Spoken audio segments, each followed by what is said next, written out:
Bonjour à tous, c'est Doc McCoy, on se retrouve pour le test de Chip 'n Dale 2 Rescue Rangers sur NES, Tic et Tac, les Rangers du Risque épisode 2, sorti en 1993, édité et développé par Capcom. C'est un jeu qui est sorti sur NES uniquement, que vous pouvez retrouver en réédition sur la compile Disney Afternoon Collection sur PS4, Xbox One et PC en 2017, donc ça, mais sinon en émulation ça passe très bien. On va lancer une partie, on peut jouer à un joueur ou deux joueurs, et bien sûr on peut choisir entre Chip alias Tic et Dale alias Tac. On va prendre Tic. Et en fait, bien entendu, donc c'est un jeu qui est basé sur la licence de la série télé Tic et Tac, les Rangers du Risque. Si vous ne connaissez pas le premier épisode, j'en ai fait un test il y a très longtemps. Là, je vous teste le 2. Tout comme j'avais testé DuckTales 1 et DuckTales 2, ben, je teste Tic et Tac, Tic et Tac 1 et Tic et Tac 2. Donc là on apprend en fait que au départ, enfin eux ne le savent pas, les Rangers du Risque ne le savent pas, mais Catox, alias Fat Cat en version originale, un gros chat en costard, c'est l'ennemi récurrent de la série en fait, s'est évadé de prison. C'est le dernier boss du premier jeu si vous vous souvenez. Donc Catox s'est évadé de prison et s'est mis en tête de voler un trésor inestimable doté de pouvoirs magiques qui s'appelle l'urne du pharaon. Mais là, eux, ils le savent pas. Ils sont appelés pour une alerte à la bombe dans un restaurant. Donc, ils vont aller dans ce restaurant pour essayer de désamorcer la bombe. Donc, avec B ou A, je sais même pas, parce que là, c'est mappé A et B, mais si ça se trouve, c'est le contraire. On peut avancer plus vite les dialogues. On peut jouer à un ou deux joueurs, ça vous l'avez vu. En deux joueurs, ce qui change, c'est qu'on peut aussi attraper et jeter son coéquipier. Donc, ça peut permettre de passer certaines plateformes. C'est du deux joueurs simultanés. C'est rare pour être souligné. C'est à peu près la seule différence entre les deux modes, un joueur et deux joueurs. Donc ici on a vu Gadget, on a vu Monterey Jack alias Jack le Costaud. Ça c'est Rusor alias Zipper. Et on va voir dans pas longtemps Tac évidemment, qui va essayer de tirer au flanc comme d'habitude.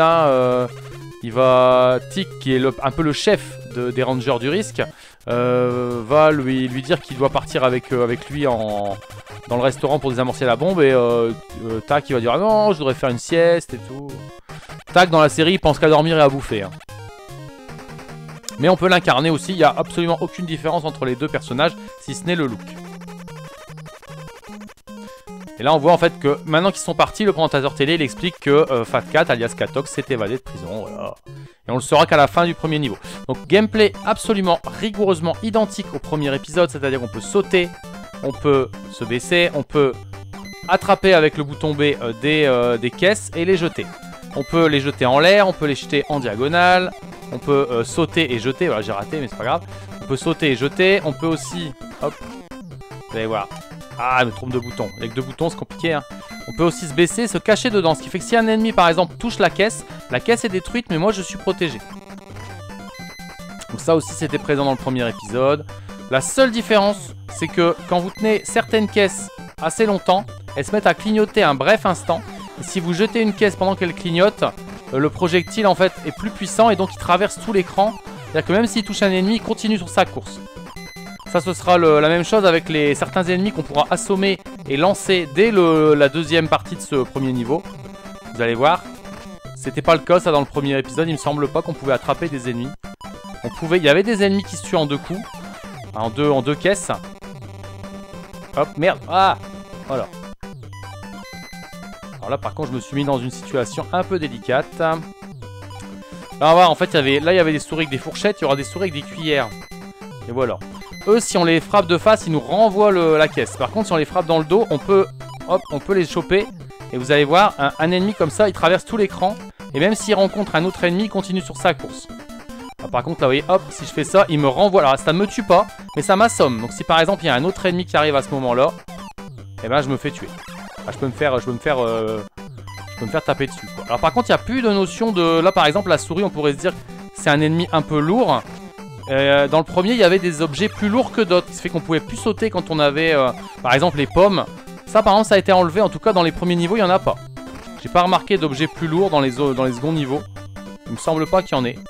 Alors là je vais me faire tuer là. Hop voilà. Alors là, toujours pareil, dans certains niveaux dans le 1, il y avait des ennemis qui se planquaient dans les caisses. Là, il y en a dès le début du jeu en fait. Là, dans le 1, c'était que dans certains niveaux. Ici, c'est un peu partout. Hein. Regardez, hop, ce que je vous disais tout à l'heure sur... voilà, vous voyez, la caisse est détruite, mais elle m'a servi de protection. Ça peut être très utile avec certains ennemis.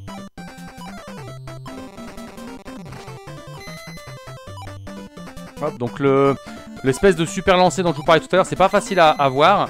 Et ça servira à certains endroits dans le jeu. Vous avez des boutons qu'on pourra soit dégommer avec un objet qu'on va nous donner, par exemple une balle de baseball, soit avec un super lancer.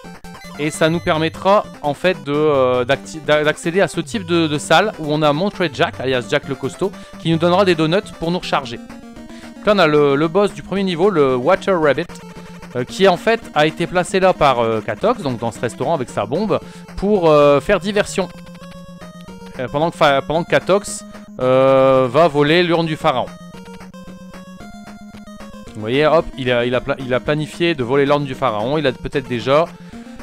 effectivement, il l'aura assez tôt dans le jeu. Et donc là, on va affronter ce boss.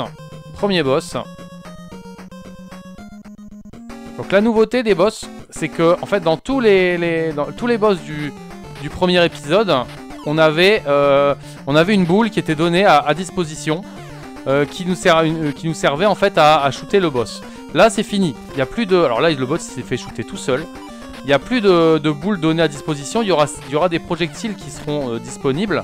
Des caisses qui seront... Là, il s'est fait shooter 2 fois. Il s'est tué tout seul, le boss. Je pense que ce boss, si on n'intervient pas, au bout d'un moment, il meurt tout seul. Au bout de combien de temps, je ne sais pas, mais il doit mourir tout seul, à mon avis. Voilà, là, il est mort. Et donc, la plupart du temps, les boss dans le premier épisode, c'était des boss qui étaient... souvent assez difficile d'accès parce qu'ils étaient en hauteur, donc il fallait sauter pour les shooter. Et ils faisaient tomber des projectiles. Par exemple, il y avait un hibou qui faisait tomber des plumes, il y avait un robot qui faisait tomber des bonbons, des trucs comme ça. Et nous, on avait une boule et il fallait ramasser la boule et shooter l'ennemi, shooter le boss. Et ce stage-là, ce stage bonus, il est en hommage. Ouais, j'ai eu 2 vies. Le stage bonus, là, il est en hommage à ces phases de boss où on avait cette fameuse boule rouge qu'on pouvait lancer sur les boss. C'est un hommage en fait ce petit niveau bonus. Mais par contre les boss dans celui-là n'ont pas ce système là. En fait il y aura des caisses qui vont apparaître à certains moments pour les boss. Soit des caisses, soit par exemple le deuxième boss il va nous lancer des projectiles, il va nous lancer des pierres. Et il faudra les ramasser, il faudra en ramasser certaines. Donc là si j'appuie sur start je peux passer cette phase donc, où on doit désamorcer la bombe. Parce qu'en fait il n'y a pas vraiment de bombe, vous allez voir. Donc quel fil je... Hop, allez, le rouge. Je suis sûr. Voilà, et puis en fait... boum, et en fait... Allez, just kidding, we cut the right one. Si on avait coupé l'autre, ça aurait explosé, mais la bombe, elle est toute petite en fait. Alors, c'est pas une vraie bombe, c'est une fausse bombe. Donc, en fait, c'était vraiment une diversion, quoi.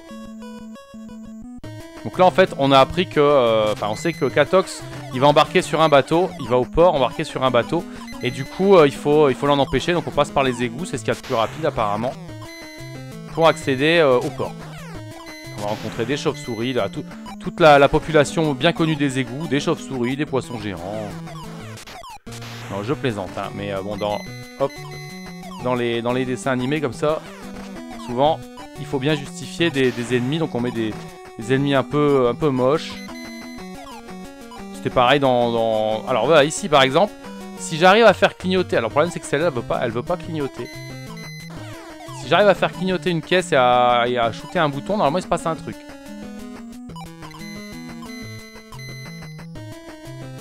Ah j'ai raté. Bon, c'est pas grave. Je sais qu'il y a ça fait partie des trucs qu'on peut déclencher pour avoir une entrée secrète qui nous mène à montrer Jack. Mais je vous ai dit c'est juste pour avoir de la bouffe hein. Donc si on a... bah, évidemment, il faut que je me fasse toucher quand je dis ça. Si on a sa barre de vie pleine, pas la peine. Alors, vous me direz, c'est quoi les trucs qu'on collecte dans les niveaux, là? Eh ben, c'est... hop là, ici, on va avoir un ennemi qui est caché. Ça se voit, hein, les caisses sont légèrement différentes. Hein. On a le serpent du livre de la jungle qui nous attend ici dans une caisse. On peut le lancer. Donc, les RR, là, c'est comptabilisé en fin de niveau. Et si on en a suffisamment... alors, j'avais noté combien il fallait. Attendez, où est-ce que j'ai noté ça? Et RR... Eh ben non, je l'ai pas noté. Si, 50. Quand on en a 50, on a une vie. Par contre, on aura des continues. Dans le jeu, on a 3 continues, mais on peut pas en gagner.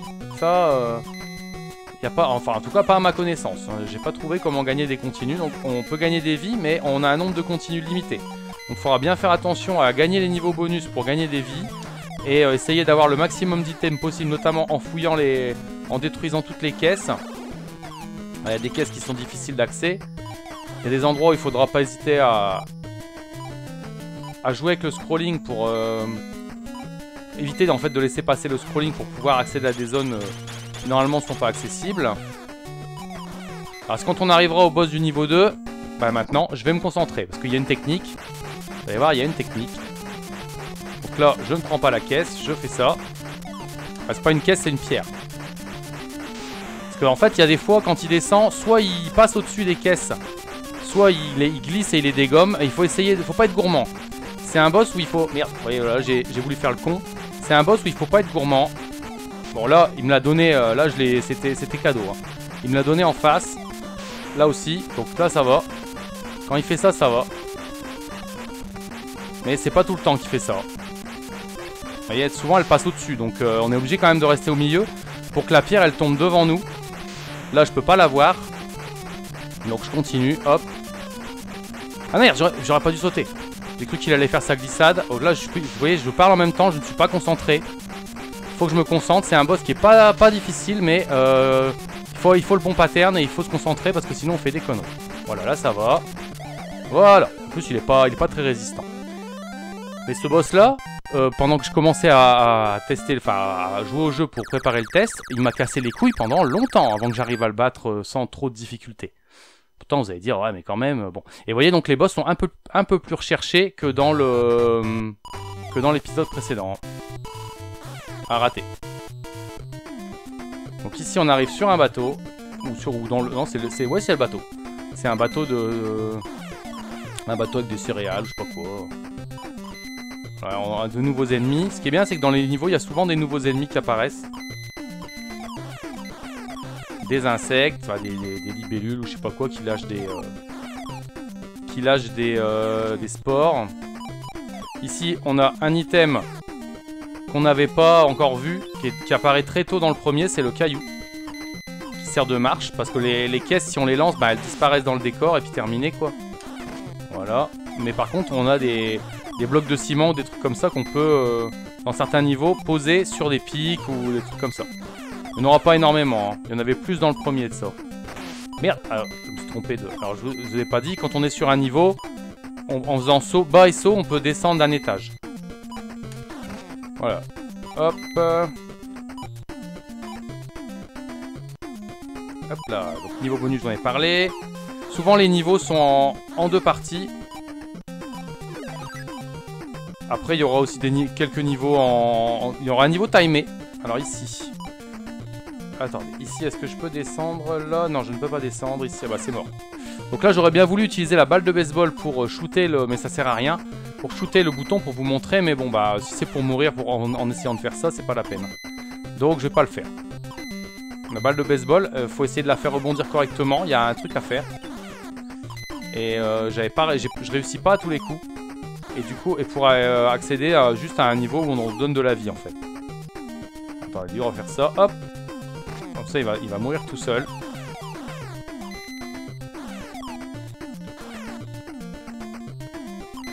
Ah. Voilà. En plus, eux, ils lâchent des pollens à la con là. Donc là, lui, hop. Le plus simple, c'est de faire ça. Parce qu'avec ma manette Xbox, des fois... Quand j'essaie de tirer en étant... On peut faire comme ça. Vous voyez, comme ça, et hop. Mais des fois, ça merde avec la croix directionnelle en mousse, là. Vous allez me dire, pourquoi tu changes pas de manette? Parce que sinon, elle est bien, niveau ergonomie, j'aime bien, mais c'est la croix, quoi. Hop. Et en plus, eux, si tu les shootes de face, c'est mort. Donc le niveau, au niveau de la technique, le moteur graphique du jeu est vraiment très proche du premier. Les graphismes sont un peu plus fins pour les personnages et les boss. Par exemple, les boss, souvent, ils étaient sur fond noir. Ah, tu vois, voilà, ça marche pas. Tant pis. Les boss, ils étaient sur fond noir, la plupart.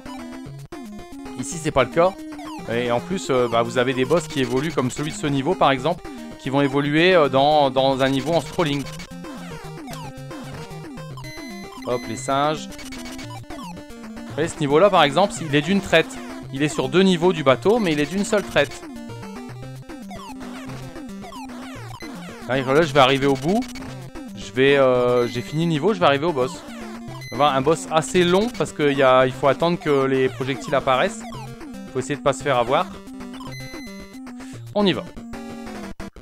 Donc, au niveau de la technique, c'est un peu plus fin que le premier niveau. Et lui, en fait, il va passer d'une plateforme à l'autre comme ça. Il crache du feu. Merde, j'ai raté. On peut essayer de l'orienter si on tourne à droite ou à gauche. Ah voilà, je me suis planté, j'ai voulu aller trop vite. Faut faire gaffe à ça. Hop. Non, là, j'aurais dû. Ce qu'il faut faire ici, c'est se baisser. C'est essayer de tirer en se baissant. Il faut pas être trop gourmand sur les étages. Faut bien attendre que les trucs passent. Parce que sinon, on loupe son étage en fait. Comme là. Voilà, exactement. Merde. Donc il faut être très très très attentif. Et au pire là vous voyez ça passe pas à gauche, je vais à droite. Merde. Encore une connerie avec la manette. Donc là je vais repartir dans l'autre sens. Faut croiser en fait. Parce que lui il va essayer de venir vers nous en fait. Déjà pour nous cracher dessus avec ses flammes. Il va essayer de venir vers nous. Et il va essayer bien sûr de nous foncer dessus. Hein. C'est un jeu Capcom je le rappelle. Donc même si t'es pas un robot master, tu vas quand même essayer de nous sauter dessus quoi. Donc là il va de l'autre côté, donc je vais aller de ce côté. J'ai raté putain. Hop. Ce boss normalement pose pas de difficulté, mis à part que il faut des nerfs bien accrochés parce que c'est long. En fait il faut essayer, quand on est au-dessus de lui, il faut essayer de l'orienter.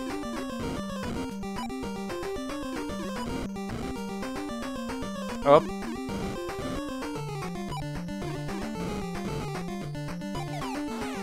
Parce que là, l'idée, c'est qu'on se retrouve en face de lui, mais de l'autre côté.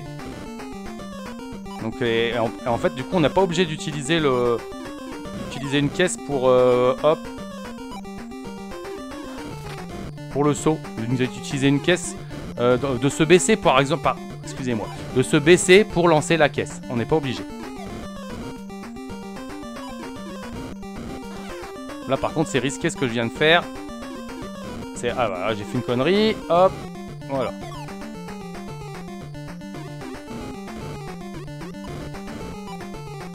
Voilà, faut bien regarder où il va aller en fait.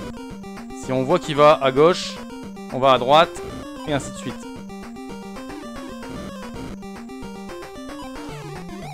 Et voilà.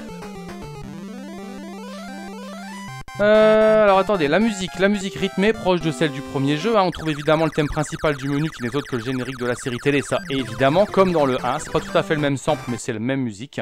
Les bruitages c'est les mêmes et ils ressemblent à ceux de DuckTales, notamment le très très très agaçant bruit typé électrique de quand on se fait tuer. Ah raté, j'essaie toujours d'avoir les 2 vies mais le mieux c'est d'essayer d'avoir l'étoile blanche qui a une seule vie, au moins c'est déjà ça de gagner. Pour la partie graphique, bien sûr, vous aurez observé de très légers clignotements quand il y a beaucoup d'ennemis à l'écran, comme dans Megaman, comme dans DuckTales, c'est les mêmes moteurs, hein, donc forcément, c'est les mêmes défauts, enfin c'est les mêmes limitations sur la NES.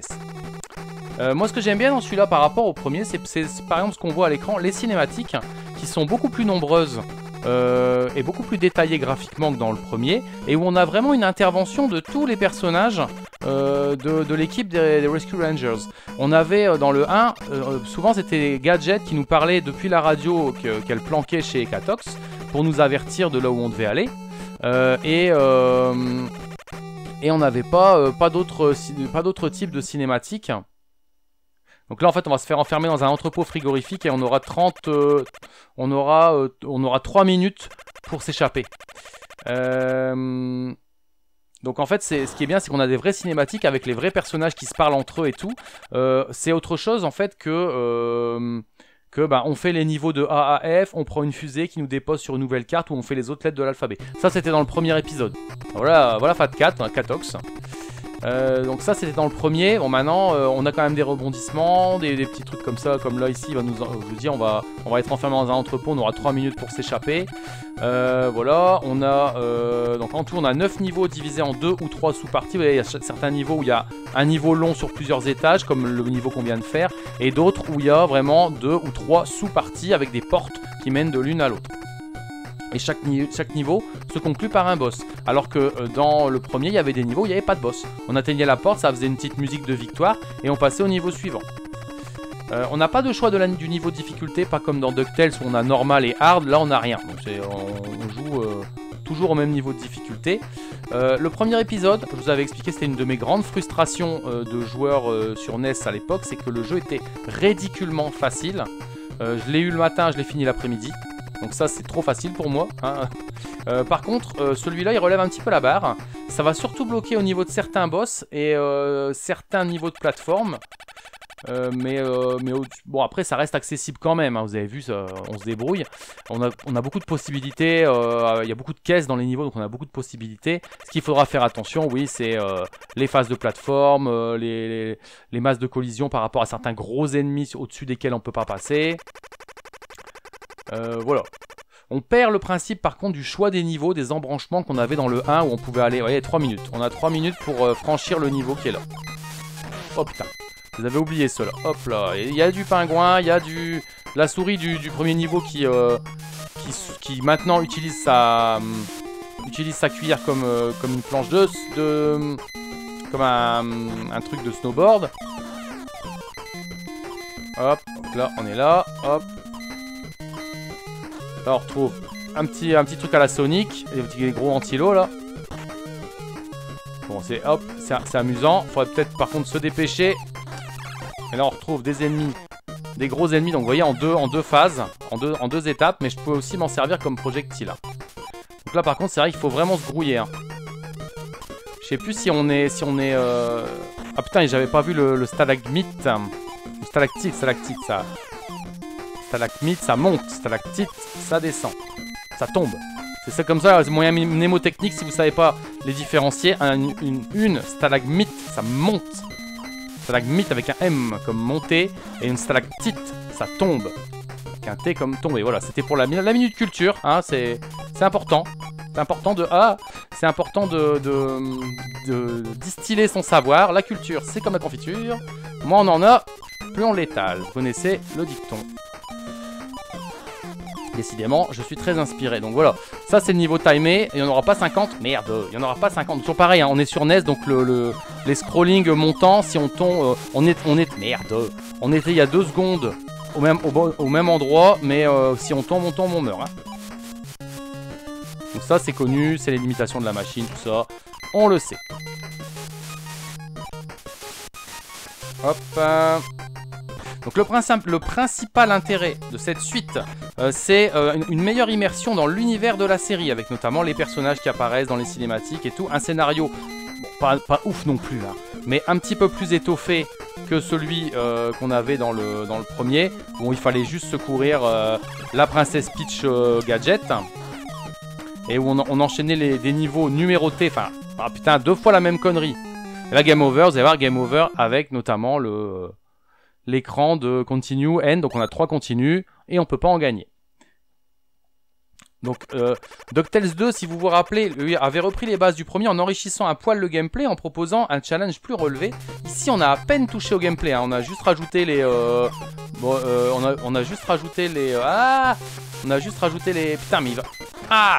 On a juste rajouté les trucs qui servent pas à grand chose, c'est-à-dire les objets pour atteindre les cachettes de Monterey Jack et les balles de baseball, enfin et surtout le fait de pouvoir de temps à autre lancer une super caisse, mais on sait pas exactement, c'est pas un produit, c'est pas un pouvoir qui se déclenche, c'est un pouvoir qui vient de manière un peu aléatoire, donc c'est pas évident à utiliser, mais à part ça, on n'a pas rajouté grand chose.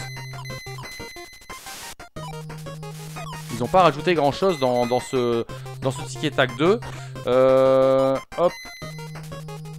Donc c'est un jeu dans la lignée des DuckTales, Darkwing Duck, et bien sûr bah, le premier. Hein. Regardez là ça clignote, puis alors là ça clignote plus. Donc celui-ci un peu plus corsé et avec un scénario un peu plus étoffé relève un peu le niveau du premier épisode qui, même si j'avais adoré y jouer parce que j'aimais bien le dessin animé les Rescue Rangers, enfin les Rangers du risque, c'est quand même c'était quand même vachement facile. Ici moins. Ici c'est clairement moins, c'est carrément un petit peu plus difficile. Et tant mieux hein. Ah non. Voilà. Avec les barquettes SNCF là, ou Sniff, ou je sais pas ce qui est marqué dessus. Putain, les ennemis qui glissent, c'est une catastrophe ici. Et je sais pas si je me rappelle plus si la fin du niveau est loin. J'allais dire, je peux plus grimper. Lui, il faut le shooter parce qu'il il est pénible, il fait des demi-tours. Voilà, donc un jeu que je vous recommande, hein, un bon petit jeu de plateforme sur NES. Alors, il révolutionne absolument pas le gameplay du premier puisqu'il est strictement identique. Mais vous avez le mode de joueur en coop, ça c'est toujours intéressant dans les jeux de plateforme, c'est assez rare. Donc c'est toujours intéressant. Et puis vous avez un jeu avec un scénario et une immersion un peu plus étoffée, mais quand même plus dur, hein. Clairement, vous le voyez à l'écran, c'est un petit peu plus dur. Après, je suis pas super bon sur cette partie. Mais je vous recommande clairement ce jeu pour tous les aspects que je vous ai détaillés. Et voilà, et je vous remercie d'avoir suivi ce test avec moi. Bien, à bientôt pour une prochaine vidéo. C'était Doc McCoy. Salut!